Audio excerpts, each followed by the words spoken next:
ምን አትናገርም ሰው። አይ አሁን ስለተውኩኝ አሁን ደህና ነኝ።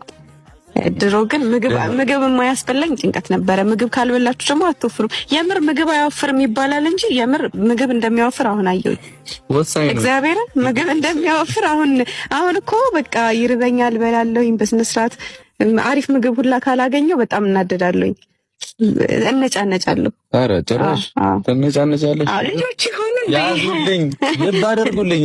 እኔ አያገባኝም። ልጆች ይሆኑ እንዴ? ጭራሽ መርጣ ነው አዎ እንዴ። እና ታዲያ አሪፍ ምግብ ማግኘት አለብኝ። እንደዛ ነው ብዬ ተባልኩት። አሪፍ ምግብ ብዬ ተብያለሁ። አሪፍ ምግብ መብላት አለብኝ። ሰላም ሊሰማኝ ይገባል። ጭንቀት ማስወገድ አለብኝ። ጭንቀት አስወግጃለሁ። አሁን በቃ በጣም ደህና ነኝ፣ ሰላም ነኝ። ለዛ ነው የወፈርኩት። አብዛኞቻችሁ በጣም ግራ እየተጋባችሁ ያላችሁ ሰዎች አላችሁ። አራቱ ልጆች ሪል ሆኑ እንዴ እያሉ ነበረ። ከተረገሰ ይወፈራል እያሉ ነው። እኔ አላቅም እንግዲህ አርግዞ የሚወፍር አይቻላቅም። አርግዞ የሚከሳ እንጂ እኛ ወንዶችስ በምንድን ነው የምንወፍረው?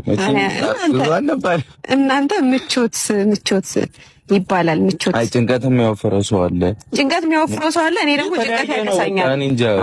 እንደ ደማችሁ አይነት ይመስለኛል። ብለድ ታይፕ የምሬን ነው። እግዚአብሔር ብለድ ታይፕ የሚባለው ነገር የብለድ ታይፕ ጭንቀት አስበሽዋል? አይደለም ከጭንቀት ጋር እኮ አይደለም ያገናኙት። አሁን አንዳንድ ሰው ለምሳሌ ምግብ የሚያወፍረው ሰው አለ። ምግብ ደግሞ ምንም ማያወፍረው ሰው አለ። ምንም ቢበላ ማያወፍር ሰው አለ። አሁን እኔ የሆነ ሰዓት ላይ ስለምጨነቅ ምንም ብበላ አልወፍርም ነበር፣ ደግሞ አልበላም ነበር በስነ ስርዓት። ትንሽ ነበር የምበላው። ከዛ በጣም ይረበኛል እኮ ቶሎ ነው የሚረበኝ፣ ግን ትንሽ ነው የምበላው። የዛሬ ርዕሳችን ወፍራም ወይም ደግሞ ቀጭን ይላል ማለት ነው። መግቢያው ላይ እንደሰማችሁ እንዳዳመጣችሁ ሀይሚ ምንድን ነው ያለችው? ውፍረት ነካ በምግብ ነው የሚመጣ፣ ቅጥነትም ነካ በምግብ ነው በማለት መልስ ሰጥታለች ማለት ነው። እና ቤተሰብ ቪዲዮውን እስከ መጨረሻ ተከታተሉኝ። አስተያየት ካላችሁም በኮሜንት አሳውቁኝ ማለት ነው። የዛሬ ርዕሳችን ወፍራም ወይም ደግሞ ቀጭን በሚለው ነው ማለት ነው። መግቢያው ላይ ሀይሚ ምንድን ነው ያለችው? እኔ ውፍረት በምግብ የሚመጣ አይመስለኝም ነበረ፣ ነካ ውፍረት በምግብ ነው የሚመጣ በማለት መልስ ሰጥታለች ማለት ነው። ይህ ነገር ብዙዎቻችን አረብ ሀገር ላይ መዳም ቤት ስንሰራ ወይም ደግሞ ሲሰሩ ብዙዎቻቸው ሩዝ ያወፍራል፣ ሩዝ አልበላም ብለው ራሳቸው የሚጎዱ ብዙ እህቶቻችን አሉ። ብዙዎቻችሁም ልታውቁ ትችላላችሁ።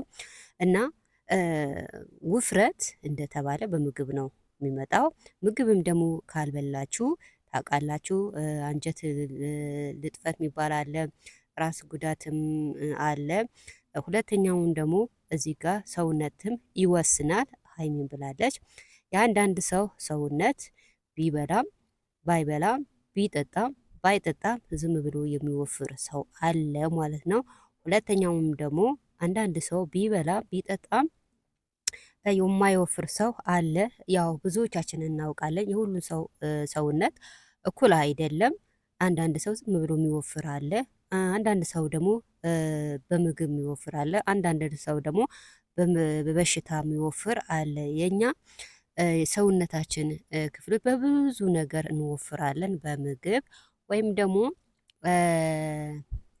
በበሽታ ወይም ደግሞ በብዙ ነገር እንወፍራለን። የአንዳንድ ሰው እንደተባለ በምግብ ይወፍራል።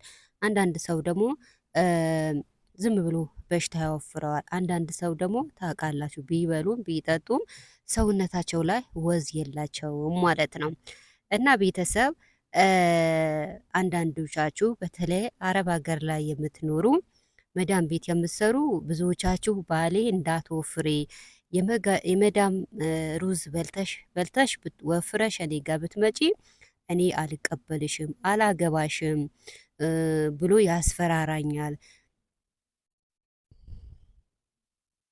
ያስፈራረኛል። ታዲያ ምን ይሻለኛል? ካልበላሁም ደግሞ ስራ መስራት አልችልም በማለት ብዙዎቻቸው ይናገራሉ። እና ለባል ተብሎ ራስ ማጣት የለባችሁም። ውፍረትም ያመጣው ደግሞ እኛ ሳይሆን አላህ ያዘዘው ነው። ቅጥነቱም ደግሞ እኛ ሳይሆን ሁሉንም አላህ ያዘዘው ነው ማለት ነው።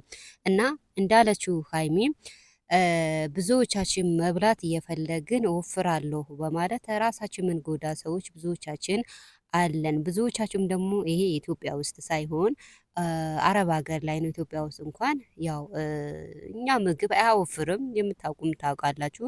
በእርግጥ ቅባት ያለው ነገር ከተጠቀማችሁ የእኛም ምግብ ያወፍራል። ቢሆንም ግን ከእኛ ምግብ የአረቦች ይብሳል። አረብ ታውቃላችሁ፣ ብዙ ምግቦች ቅባት ብቻ ነው እነሱ ጋር ቅባት የሌለበት ነገር ምንም የለም። እኛ ጋር እንኳን ራሳችን ከጨመረ ነው እንጂ ቅባት የላቸውም ማለት ነው። እና ውፍረት ራሳችንም እናመጣዋለን፣ ራሳችንም እንወስደዋለን። እንግዲህ የውፍረት ብለን መቼም ምግብ ሳንበላ መቼም አንደርቅም ማለት ነው። እና ቤተሰብ ቪዲዮውን እስከ መጨረሻው ተከታተሉኝ።